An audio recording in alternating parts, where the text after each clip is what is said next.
السلام عليكم ورحمة الله وبركاته. الحمد لله نحمده ونستعينه ونستغفره ونعوذ بالله من شرور أنفسنا ومن سيئات أعمالنا. من يهده الله فلا مضل له ومن يضلل فلا هادي له. وأشهد أن لا إله إلا الله وأشهد أن محمدا عبده ورسوله أرسله بالهدى ودين الحق ليظهره على الدين كله ولو كره المشركون. اللهم صل على محمد وعلى آل محمد كما صليت على إبراهيم وعلى آل إبراهيم. اللهم بارك على محمد وعلى آل محمد كما باركت على إبراهيم وعلى آل إبراهيم إنك حميد مجيد. أما بعد فإن خير الحديث كتاب الله وخير الهدي هدي محمد صلى الله عليه وسلم وشر الأمور محدثاتها وكل محدثة بدعة وكل بدعة ضلالة. أيها الناس أوصيكم وإياي أولا بتقوى الله. يا أيها الذين آمنوا اتقوا الله حق تقاته ولا تموتن إلا وأنتم مسلمون. أعوذ بالله من الشيطان الرجيم. بسم الله الرحمن الرحيم. ولله على الناس حج البيت من استطاع إليه السبيل ومن كفر فإن الله غني عن العالمين. സ്നേഹം നിറഞ്ഞ സത്യവിശ്വാസികളെ, സത്യവിശ്വാസിനികളെ, ലോകത്തിൻ്റെ രക്ഷിതാവായ അള്ളാഹുവിൻ്റെ കൽപ്പനകളും നിയമനിർദ്ദേശങ്ങളും ജീവിതത്തിൻ്റെ എല്ലാ രംഗങ്ങളിലും പാലിച്ചുകൊണ്ട് പടച്ചവനെ തഖ്വയുള്ള മുത്തഖീങ്ങളായി മുഅ്മിനീങ്ങളായി ജീവിതം നയിക്കണം എന്ന് ഓരോരുത്തരെയും ഉണർത്തുകയാണ്, ഉത്ബോധിപ്പിക്കുകയാണ്.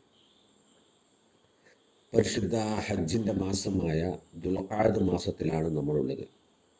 ലോകത്തെമ്പാടുമുള്ള മുസ്ലിം സഹോദരന്മാർ ഹജ്ജ് കർമ്മം നിർവഹിക്കാനായി മക്കയിലേക്ക് പ്രവഹിച്ചു കൊണ്ടിരിക്കുന്ന അവസരത്തിലാണ് നാം. അതുകൊണ്ട് തന്നെ ഈ സന്ദർഭത്തിൽ പരിശുദ്ധ ഹജ്ജിനെക്കുറിച്ചും അതിൻ്റെ പ്രാധാന്യങ്ങളും അതുകൊണ്ടുണ്ടാകുന്ന പ്രയോജനങ്ങളുമൊക്കെ മനസ്സിലാക്കുക എന്നുള്ളത് സാന്ദർഭികമായിരിക്കും എന്ന് തോന്നും. വിശുദ്ധ ഇസ്ലാം സ്ഥാപിതമായ പഞ്ചസ്തംഭങ്ങളിൽ 5ാം സ്ഥാനമാണ് ഹജ്ജിനുള്ളത്. അതായത് നമസ്കാരം, നോമ്പ്, സക്കാത്ത് പോലെയുള്ള മുസൽമാൻ നിർബന്ധമായ ഒരു ആരാധനാ കർമ്മമാണ് ഹജ്ജ്. പരിശുദ്ധ ഖുർആനിലെ 22ാം അധ്യായത്തിൻ്റെ പേര് സൂറത്തുൽ ഹജ്ജ് എന്നാണ്. ഒരാൾ ചെയ്യുന്ന സുപ്രധാനമായ 3 പ്രവർത്തനങ്ങളിൽ ഏറ്റവും ശ്രേഷ്ഠമായത് എന്താണ് എന്ന് പ്രവാചകനോട് ചോദിച്ചപ്പോൾ പ്രവാചകൻ പറഞ്ഞത് 3 കാര്യങ്ങളാണ്. 1 അള്ളാഹുവിലും റസൂലിലുമുള്ള വിശ്വാസം, 2 അള്ളാഹിൻ്റെ മാർഗത്തിൽ യുദ്ധം ചെയ്യൽ, 3 പുണ്യമാർന്ന ഹജ്ജ് എന്നാണ്. പ്രവാചകൻ സല്ലല്ലാഹു അലൈഹി വസല്ലം അടുക്കൽ യുദ്ധം ചെയ്യാൻ അനുവാദം ചോദിച്ചുകൊണ്ട് വന്ന സഹാബാ സ്ത്രീകളോട് പറഞ്ഞത് പ്രവാചകൻ, അഫ്ദലുൽ ജിഹാദ് അൽ ഹജ്ജുൽ മബ്രൂർ, ഏറ്റവും ഉത്തമമായ ജിഹാദ്, നിങ്ങളുടെ ജിഹാദ് പുണ്യമാർന്ന ഹജ്ജാണ് എന്ന്. ഹിജ്റ 9ാം വർഷമാണ് ഹജ്ജ് നിർബന്ധമാക്കിയും കൊണ്ടുള്ള ആയത്ത് പരിശുദ്ധ ഖുർആനിലെ 3ാമത്തെ അധ്യായം ആലി ഇംറാനിലെ 97ാമത്തെ വചനം ഇറങ്ങുന്നത്. വലില്ലാഹി അലന്നാസി ഹജ്ജുൽ ബൈത്തി മൻ ഇസ്തതാഅ ഇലൈഹി സബീല. ജനങ്ങൾ അള്ളാഹുവിന് ചെയ്യേണ്ട കടപ്പാടുകളിൽ പെട്ടതാണ് അള്ളാഹുവിൻ്റെ പരിശുദ്ധ ഗേഹമായ കഅബാലയത്തിൽ ചെന്ന് ഹജ്ജ് ചെയ്യുക. മൻ ഇസ്തതാഅ ഇലൈഹി സബീല, വഴി കൊണ്ടും ആരോഗ്യം കൊണ്ടും അവിടെ പോകാൻ സാധിക്കുന്ന ആളുകൾക്കാണ് ഇത് നിർബന്ധമുള്ളത്. ഈ ആയത്തിറങ്ങിയപ്പോൾ പ്രവാചകൻ സല്ലല്ലാഹു അലൈഹി വസല്ലമ സഹാബ കിറാമിനെ വിളിച്ചുകൂട്ടിയും കൊണ്ട് അവരോട് ഈ അള്ളാഹുവിൻ്റെ നിർദ്ദേശം അറിയിക്കുകയുണ്ടായി. അയ്യുഹന്നാസ് കുത്തിബ അലൈക്കുമുൽ ഹജ്ജു ഫഹജ്ജു, ജനങ്ങളെ, നിങ്ങൾക്കിത് ഹജ്ജ് നിർബന്ധമാക്കിയിട്ടുണ്ട്, അതുകൊണ്ട് നിങ്ങൾ പോയി ഹജ്ജ് ചെയ്യണമെന്ന് പറഞ്ഞു. എന്നാൽ പ്രവാചകൻ സല്ലല്ലാഹു അലൈഹി വസല്ലമ ഇതിനെ 10-ാം വർഷമാണ് ഹജ്ജ് ചെയ്തിട്ടുള്ളത്. പ്രായപൂർത്തിയും ബുദ്ധിയുമുള്ള, മക്കയിൽ പോയി വരാനുള്ള ശാരീരികവും സാമ്പത്തികവുമായ കഴിവുള്ള എല്ലാവർക്കും ഹജ്ജ് നിർബന്ധമാണ്. ജീവിതത്തിൻ്റെ അടിസ്ഥാന ആവശ്യങ്ങൾ കഴിച്ച് കടബാധ്യതയൊന്നുമില്ലാത്ത ആൾക്ക് കടബാധ്യതയൊന്നുമില്ലാതെ മക്കയിൽ പോയി തിരിച്ചു വരാനുള്ള കാശുള്ളവന് ഹജ്ജ് നിർബന്ധമാണെന്ന്. അങ്ങനെ നോക്കുമ്പോൾ നമ്മളിൽ പല ആളുകൾക്കും ഹജ്ജ് നിർബന്ധമുള്ള ഹജ്ജിന് പോയി വരാനുള്ള കാശുള്ള ആളുകളുണ്ട്. പക്ഷെ ആളുകൾ ഇത്രയും കാശ് കളയാൻ ഉദ്ദേശിക്കുന്നില്ല. കാശും പൈസയും ചെലവഴിക്കേണ്ട രംഗം വരുമ്പോൾ പല ആളുകളും ഇസ്ലാമിൽ മറക്കും. ഹജ്ജും സക്കാത്തും ഒക്കെ സാമ്പത്തിക രംഗങ്ങളാണ്. അതുകൊണ്ട് തന്നെ അവരത് ചെയ്യാൻ മുന്നോട്ട് വരുന്നില്ല. എന്നാൽ ഇത്തരം മാർഗത്തിൽ നമ്മൾ ധനം ചെലവഴിക്കുമ്പോൾ അതൊരു ധനനഷ്ടമല്ല, അത് അള്ളാഹു അതിന് പകരമായി സാമ്പത്തികമായ ബർക്കത്ത് നമുക്ക് നൽകുമെന്നാണ്. അപ്പം ഇങ്ങനെ ഹജ്ജിൻ്റെ കഴിവുണ്ടായിട്ടും സാമ്പത്തികമായും ശാരീരികമായും കഴിവുണ്ടായിട്ടും ഹജ്ജ് ചെയ്യാതെ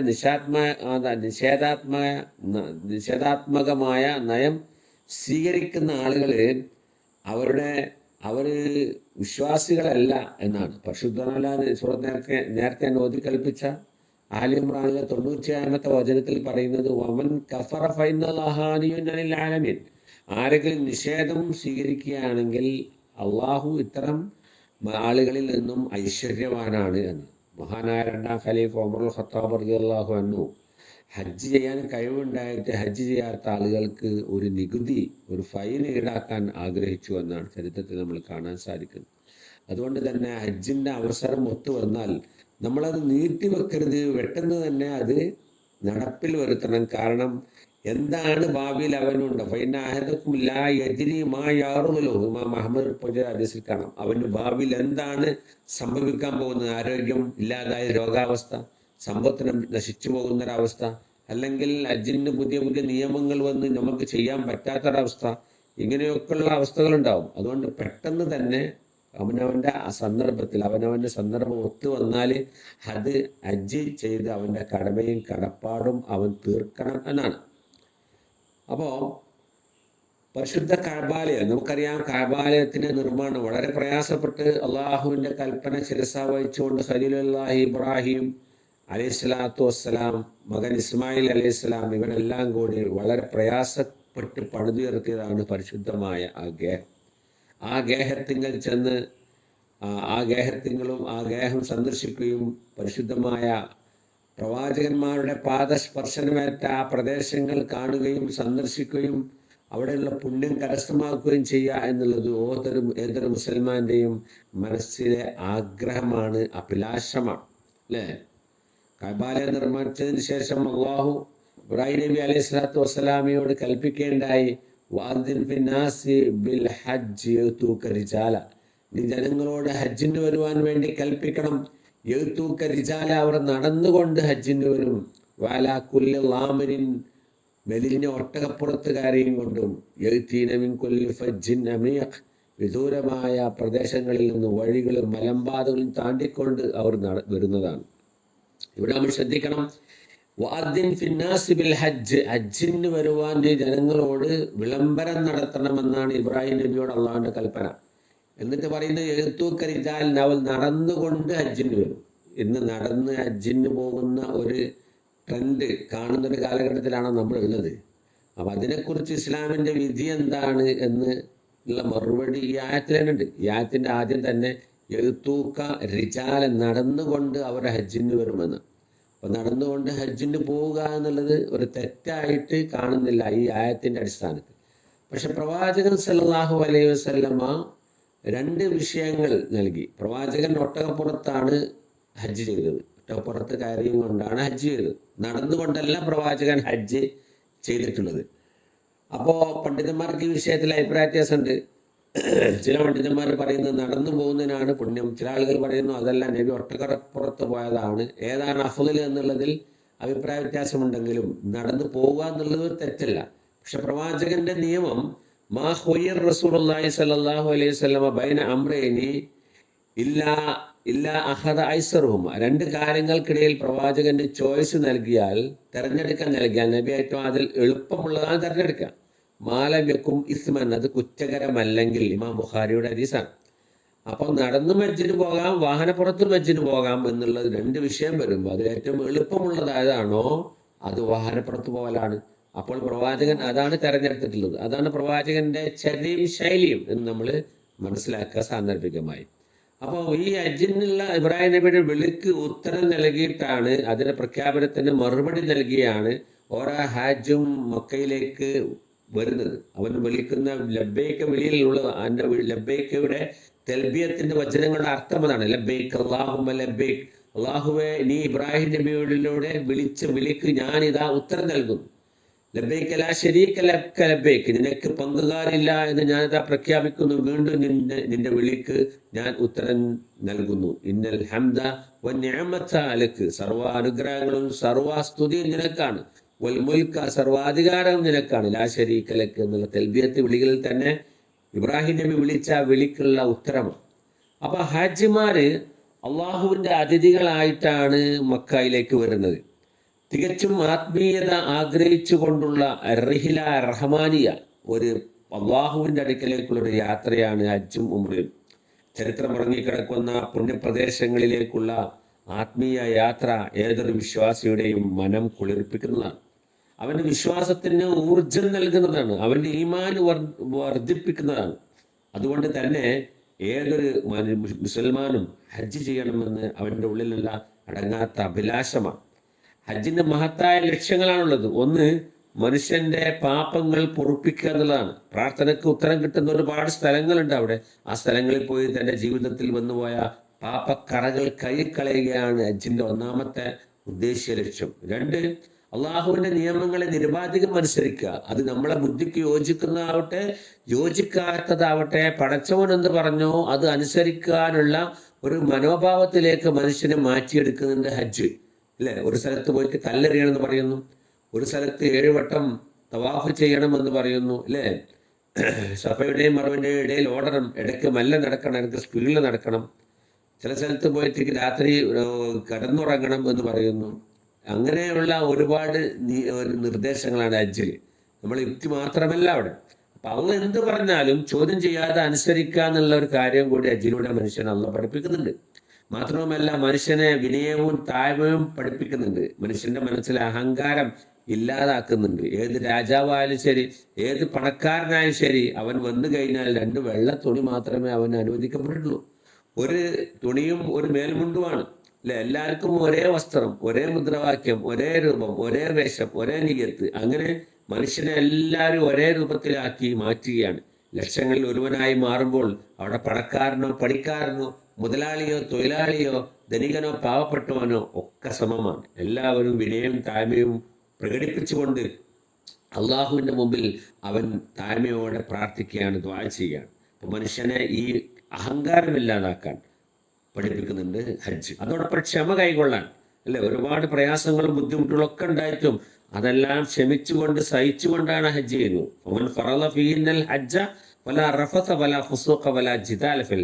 ആരെങ്കിലും ഹജ്ജ് നിർബന്ധമായി കഴിഞ്ഞാൽ ഹജ്ജിൽ അവൻ അനാവശ്യം പറയരുത്, തമ്മാടിത്തം പ്രവർത്തിക്കരുത്, തർക്കിക്കരുത്. ലോകത്തിന് വിവിധ ഭാഗത്തുള്ള ആളുകളുമായി നമ്മൾ കൂടിച്ചേരുമ്പോൾ പല സ്വഭാവക്കാരും പല ഭാവക്കാരുമുണ്ട്. അവിടെയൊക്കെ അവരിൽ നിന്നുണ്ടാകുന്ന തെറ്റുകൾ നമ്മൾ ക്ഷമിക്കണമെന്നാണ്. അതോടൊപ്പം തന്നെ മുസ്ലിങ്ങളുടെ ഐക്യവും ശക്തിയും പ്രകടിപ്പിക്കുമെന്ന ലക്ഷ്യവും കൂടി ഹജ്ജിനുണ്ട്.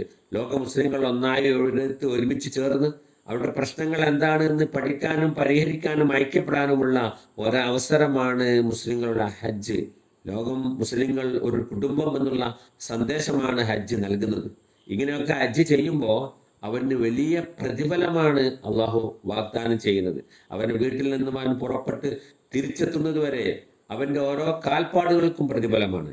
അവന്റെ വാഹനം ഓരോ സ്ഥലത്ത് ഇറങ്ങുമ്പോഴും അവന് പ്രതിഫലമാണ്. അമ്മാ ഖുറൂജുക മിൻ ബൈതിക തഉമ്മു ബൈത്തൽ ഹറാം, മസ്ജിദുൽ ഹറാം ലക്ഷ്യം വെച്ചുകൊണ്ട് നിന്റെ വീട്ടിൽ നിന്ന് നീ പുറപ്പെടുമ്പോൾ ഫൈനലക ബികുല്ലി വത്അത്തിൻ തതൗ റാഹിലതക, നിന്റെ വാഹനം ഓരോ സ്ഥലത്തും ഓരോ കാൽപ്പാടുകൾ വെക്കുമ്പോഴും ഓരോ അടി മുന്നോട്ട് പോകുമ്പോഴും യക്തു ബിഹല്ലാഹു ഹസന, അതുകൊണ്ട് അള്ളാഹു നിനക്കൊരു നന്മ എഴുതി വെക്കും. വയംഹുല്ലാഹു അൻക ബിഹാ സയ്യ, ഒരു തിന്മ മായ്ച്ചു കളയും എന്നാണ്. അപ്പൊ ഹജ്ജ് മനുഷ്യനെ പൂർണ്ണമായും പാപത്തിൽ നിന്നും വിമുക്തനാക്കുന്നു എന്നാണ്. മഹാനായ സഹാബി അംറുൽ ആസ് റളിയല്ലാഹു അൻഹുവിനോട് പ്രവാചകൻ ഒരിക്കൽ പറഞ്ഞു, അംറുൽ ആസ് മൂന്ന് കാര്യങ്ങളെ നശിപ്പിച്ച് കളയുന്നു, ഇല്ലാതായിക്കാണ്. അതേതാണ് പ്രവാചകൻ ചോദിച്ചപ്പോൾ പ്രവാചകൻ പറഞ്ഞു, ഇന്നൽ ഇസ്ലാം യഹ്ദിമു മാ ഖബ്ലഹു. ഒരാൾ ഇസ്ലാം ആയി കഴിഞ്ഞാൽ അതിനു മുമ്പ് അവൻ ചെയ്ത എല്ലാ തെറ്റുകളും പാപങ്ങളെയും അത് നശിപ്പിച്ച് കളയും, ഇല്ലാതാക്കി കളയും. വാനൽ ഹിജ്റത തഹ്ദിമു മാ ഖബ്ലഹ. ഒരാൾ ഹിജ്റ പോവുകയാണെങ്കിൽ ഹിജ്റക്ക് മുമ്പ് ചെയ്ത തെറ്റുകളെല്ലാം തന്നെ അള്ളാഹു അവന് പുറത്തു കൊടുക്കും, അത് ഇല്ലാതാക്കി കളയും. വാനൽ ഹജ്ജ യഹ്ദിമു മാ ഖബ്ലഹു. ഹജ്ജ് അതിനു മുമ്പ് അവൻ ചെയ്ത എല്ലാ പാപങ്ങളെയും ഇല്ലാതാക്കി. ഒരു ജനിച്ചു വീണ കുഞ്ഞിന്റെ നൈർമല്യത്തോടു കൂടിയാണ് അവൻ അവിടെ നിന്ന് തിരിച്ചു വരുന്നത് എന്ന് ഇമാം ബുഖാരി റിപ്പോർട്ട് ചെയ്ത ഹദീസിൽ കാണാം. അൽ ഉംറത്തു ഇലൽ ഉംറത്തി കഫാറത്തു ലിമാ ബൈനഹുമ. ഒരു ഉംറ അടുത്ത ഉംറയുടെ ഇടയ്ക്കുള്ള പാപങ്ങളെ പൊറുപ്പിക്കുന്നതാണ്. വൽ ഹജ്ജുൽ മബ്റൂർ. പുണ്യമാർന്ന ഹജ്ജിന് ലൈസ ലഹു ജസാഉ ഇല്ലൽ ജന്ന. സ്വർഗമല്ലാതെ അതിന് പ്രതിഫലം ഇല്ല എന്ന്. പക്ഷെ ഇങ്ങനെയൊക്കെ ഉള്ള പ്രതിഫലം ലഭിക്കണമെങ്കിൽ ഹാജിമാർ പ്രത്യേകം ശ്രദ്ധിക്കണം. അവരുടെ നെയ്യത്ത് നന്നാവണം, ഉദ്ദേശ്യം നന്നാവണം. അവന്റെ നെയ്യത്ത് ഈ കഅബാലയത്തിൽ പോയി ഹജ്ജ് ചെയ്ത് പാപങ്ങൾ പൊറുപ്പിച്ച് പാപവിമുക്തനായി മടങ്ങി വരണം എന്നുള്ള ഒരു ലക്ഷ്യമായിരിക്കണം. ആളുകളെ കാണിക്കുക, റിയാ, അതുണ്ടാവുന്ന ഒരു കർമ്മമാണ് ഹജ്ജ്, അല്ലെ? മനുഷ്യൻ കാണിക്കുക. ഹജ്ജിമാർക്കൊരു യാത്രയപ്പ്, അങ്ങനെ ഹജ്ജിന് കിട്ടുമ്പോൾ തന്നെ അവർക്ക് ഹജ്ജിയായി മാറുകയാണ്, അല്ലെ? അപ്പോൾ അതൊന്നും ഇല്ലാതെ, റിയാ ഇല്ലാതെ, ആളെ കാണിക്കാതെ, പടച്ചോന്റെ പ്രീതി മാത്രം ഉദ്ദേശിച്ചുകൊണ്ട് ജാടയില്ലാതെ ഹജ്ജ് ചെയ്യാൻ കഴിയണം എന്നാണ്. അങ്ങനെ ഹജ്ജ് ചെയ്താലാണ് ഈ പ്രതിഫലം ഒക്കെ ലഭിക്കുക. ആ രൂപത്തിൽ ഹജ്ജ് ചെയ്യാൻ കഴിയണം. അതുപോലെ തന്നെ ഇബ്രാഹിം നബിയുടെ ജീവിതത്തിലെ അത്ഭുതം നിറഞ്ഞ അവിസ്മരണീയമായ ഒരു സംഭവമാണ് തൻ്റെ സന്താനമായ ഇസ്മായിൽ അലൈഹി സ്വലാത്തു വസ്സലാമിനെ ബലിദാനം ചെയ്തത്. അള്ളാഹുവിൻ്റെ ഏറ്റവും കടുത്തൊരു പരീക്ഷണമായിരുന്നു. മകൻ ജനിച്ചതിൽ വളരെ സന്തോഷത്തിലായിരുന്നു ഇബ്രാഹിം നബി അലൈഹി സ്വലാം. മകന്റെ വളർച്ച നോക്കി നോക്കി കണ്ടുകൊണ്ടിരിക്കുകയായിരുന്നു ഇബ്രാഹിം നബി. അപ്പോൾ അള്ളാഹുവോടുള്ള സ്നേഹത്തെക്കാൾ കൂടുതൽ പുത്രനോടാണോ മകനോടാണോ ഇബ്രാഹിം നബിക്ക് സ്നേഹമെന്ന് അള്ളാഹു ഒന്ന് പരിശോധിക്കാൻ തീരുമാനിക്കുകയാണ്. അങ്ങനെയാണ് ഇബ്രാഹിം നബി അലൈഹി സ്വലാത്തു വസ്സലാം ഒരു ദിവസം ഉറക്കത്തിലേക്ക് വേണ്ടി വീണ സന്ദർഭം. അദ്ദേഹം സ്വപ്നം കണ്ട് പെട്ടെന്ന് ഉണരുകയാണ്. സ്വപ്ന ദർശനത്തിൽ നിന്നും ഉണരുകയാണ്. എന്താണ് സ്വപ്നം? തൻ്റെ മകനെ ബലിദാനം ചെയ്യണമെന്നാണ് സ്വപ്നം. അന്ന് ഇസ്മായിൽ അലൈഹി സ്വലാത്തു വസ്സലാമിന് 13 വയസ്സാണ്. ദൈവകൽപ്പന, അള്ളാഹിന്റെ കൽപ്പന നടപ്പിലാക്കാൻ വേണ്ടി മക്കയിലേക്ക് ചെന്ന് മകൻ്റെ അടുത്ത് ചെന്നു. മകനോട് വിവരം പറഞ്ഞു. ഖുർആൻ അത് പറയുന്നുണ്ട് സൂറത്ത് സാഫാത്തിൽ, ഫലമ്മാ ബലഗ മഅഹു സഅയ ഖാല യാ ബുനയ്യ ഇന്നി അന അറാ ഫിൽ മനാമി അന്നി അദ്ബഅക്. തൻ്റെ കൂടെ നടക്കാനും കാര്യങ്ങൾ ചെയ്യാനും ഒക്കെ ഉള്ള പ്രായമെത്തിയപ്പോൾ അദ്ദേഹം തൻ്റെ മകനെ വിളിച്ച് പറയാണ്, സ്വപ്നത്തിൽ അള്ളാഹു എനിക്ക് വഹി നൽകിയിട്ടുണ്ട് നിന്നെ അറുക്കണമെന്ന്. എന്താണ് നിന്റെ അഭിപ്രായം ചോദിച്ചപ്പോൾ മകൻ പറഞ്ഞു, യാ അബതി ഫഅൽ മാ തുഅ്മർ സതജിദുനി ഇൻഷാ അല്ലാഹു മിനസ് സ്വാബിരീൻ. നിങ്ങളോട് കൽപ്പിച്ചത് നിങ്ങൾ ചെയ്യുക, എന്നെ ക്ഷമാശീലരിൽ നിങ്ങൾക്ക് എന്നെ കാണാമെന്ന് പറയുകയാണ്. അങ്ങനെ മകനും പിതാവും കൂടി ദൗത്യം നിർവഹിക്കാൻ വേണ്ടി മിനായിലെ മലഞ്ചെരുവിലേക്ക് കൊണ്ടുപോയി മകനെ കവയറ്റിക്കിടത്തി അറക്കുവാൻ വേണ്ടി പിതാവ് തയ്യാറാകാൻ. അപ്പോൾ ഒരിക്കലും ഇബ്രാഹിം നബിയുടെ മനസ്സിൽ ഇല്ല, തൻ്റെ മകനെ അറക്കേണ്ടി വരില്ല, എനിക്ക് അള്ളാഹു അറക്കുമ്പോൾ എന്നെ വിളിച്ചിട്ട് എനിക്കൊരു ആടിനെ തന്ന് ബലിദാനം ചെയ്യാൻ പറയും എന്നൊന്നും നെയ്യത്തില്ല. യഥാർത്ഥത്തിൽ മകനെ അറക്കാൻ തന്നെയാണ് തീരുമാനിച്ചത്. മിനായിലെ മലഞ്ചെരുവുകൾ പോലും പ്രകമ്പനം പോയ ആ ഒരു പ്രവൃത്തി അത് ലോകം ഇന്നും ഓർക്കുകയാണ്, അല്ലെ? പടച്ചോൻ ആ കൽപ്പന നടപ്പിലാക്കാതെ ഇബ്രാഹിം നബിയെ അള്ളാഹ് വിളിക്കാണ്, വനാദൈനാഹു അയ്യാ ഇബ്രാഹിം. ഇബ്രാഹിം ഈ മകനെ അറുക്കേണ്ടതില്ല, അത് ഓങ്ങിയ കത്തി അത് അദ്ദേഹം തിരിച്ചെടുക്കുകയാണ്. അതുകൊണ്ട് മഹത്തായ ഒരു ബലിമൃഗത്തെ, ഒരു ആടിനെ കൊടുത്തുകൊണ്ട് അതിനെ അറുക്കാൻ പറയാണ്. അപ്പോ ഈ പെരുന്നാൾ സുദിനത്തിൽ, ബലിപെരുന്നാൾ സുദിനത്തിൽ സത്യവിശ്വാസി ചെയ്യുന്ന സുപ്രധാനമായ ഒരു കർമ്മം ഈ ഒരു ഓർമ്മ പുതുക്കലാണ്. ഇബ്രാഹിം നബി തന്റെ മകനെ അറുക്കാൻ തയ്യാറായിട്ടുണ്ടെങ്കിൽ നമുക്ക് അള്ളാഹ്ക്ക് ഇഷ്ടമില്ലാത്ത എന്ത് പ്രവൃത്തി നമ്മുടെ ജീവിതത്തിലുണ്ടോ അതെല്ലാം ഒഴിവാക്കാനുള്ള പ്രഖ്യാപനമാണ് ബലിദാനത്തിലൂടെ ഓരോ വിശ്വാസിയും ചെയ്യുന്നത്. ബലിപെരുന്നാൾ സുദിനത്തിൽ ഒരാൾക്ക് ചെയ്യാനുള്ള ഏറ്റവും സുപ്രധാനമായ കർമ്മം അത് ഈ ബലിയറുക്കുക എന്നുള്ളതാണ്. ബലിദാനത്തെ കുറിച്ച് പ്രവാചകനോട് ചോദിച്ചപ്പോൾ പ്രവാചകൻ പറഞ്ഞു, സുന്നത്ത് അബീക്കും ഇബ്രാഹിം, നിങ്ങളുടെ പിതാവായ ഇബ്രാഹിം നബിയുടെ കർമ്മമാണ് ഈ ബലിദാനമുള്ളത്, അതിൽ ഞങ്ങൾക്ക് പ്രതിഫലമുണ്ടോ പ്രവാചകൻ ചോദിച്ചപ്പോൾ ബിക്കുല്ലി ഷഅറത്തിൻ നസ്ന, അതിന്റെ ഓരോ രോമങ്ങൾക്കും, ബലിമൃഗത്തിന്റെ ഓരോ രോമങ്ങൾ കണക്കെ നിങ്ങൾക്ക് അതിന് പ്രതിഫലമുണ്ട് എന്നാണ്. പ്രവാചകൻ 2 ആടുകളെ ബലിയറുത്തായിട്ട് ഇമാം ബുഖാരി റിപ്പോർട്ട് ചെയ്യുന്ന ഹദീസിൽ കാണാം, അല്ലേ? രണ്ടാടുകളെ കബിശൈനി അംലഹൈനി അഖ്റനൈനി, കൊമ്പുള്ള വെളുത്ത രണ്ടാളുകളെ ആടുകളെ പ്രവാചകൻ സല്ലല്ലാഹു അലൈഹി വസല്ലമ തന്റെ കൈ കൊണ്ട് ബലി നൽകിയെന്നാണ്. ഒരാട് ഒരു കുടുംബത്തിന് ബലിദാനമായിട്ട് വരും. മാടാണെങ്കിൽ 7 പേർക്ക് അതിൽ പങ്കാളികളാവാം. മൃഗത്തെ കുറിച്ച് പറഞ്ഞപ്പോ ഇബ്രാഹിം നബി തന്റെ ഏറ്റവും ഇഷ്ടപ്പെട്ട മകനെ ബലിദാനം കൊടുത്തപ്പോ നമ്മൾ ബലി കൊടുക്കുന്ന മൃഗം ന്യൂനതയുള്ളതാവരുത്, അല്ലേ? ന്യൂനതയുള്ളതാവരുത്, രോഗമുള്ളതാവരുത്, അതേമാതിരി മുടന്തുള്ളതോ പ്രായം ചെന്നതോ ആവരുത്. അതൊന്നുമില്ലാത്ത നല്ല ഒരു മൃഗത്തെയാണ് നമ്മൾ ബലിദാനം കൊടുക്കേണ്ടത്. ആടാകുമ്പോൾ 1 വയസ്സായതും മാടിന് 2 വയസ്സും ഒട്ടകത്തിന് 5 വയസ്സുമാണ് പണ്ഡിതന്മാർ അതിൻ്റെ പ്രായം പറയുന്നത്. അറുക്കുന്ന ആള് ദുൽഹജ്ജ് 1 മുതൽ അവന്റെ താടിമുടി രോമങ്ങൾ കളയരുത്, നഖം വെട്ടരുത് എന്ന് പ്രവാചകന്റെ ഹദീസിൽ കാണാം.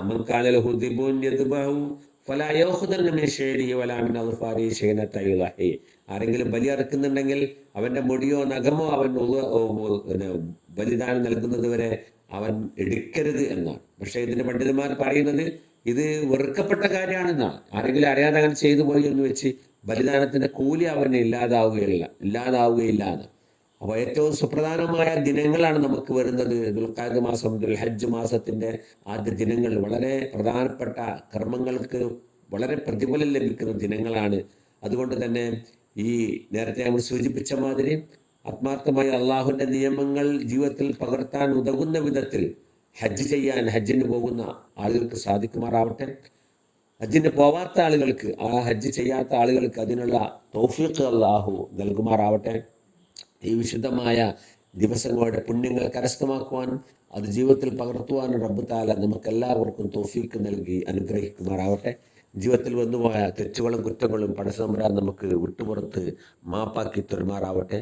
രോഗങ്ങൾ കൊണ്ട്, മാനസികവും ശാരീരികവുമായ രോഗങ്ങൾ കൊണ്ട് പ്രയാസപ്പെടുന്ന ഒരുപാട് ആളുകളുണ്ട്. ദുആ കൊണ്ട് വസിയത്ത് ചെയ്തവരുണ്ട്.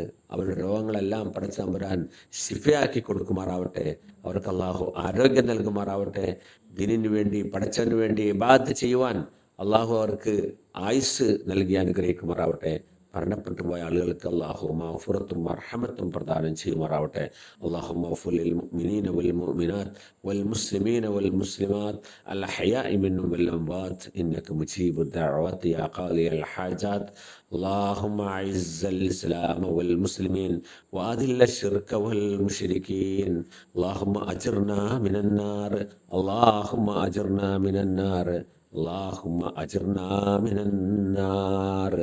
ربنا اغفر لنا ولإخواننا الذين سبقونا بالإيمان ولا تجعل في قلوبنا غلا للذين آمنوا ربنا إنك رؤوف رحيم.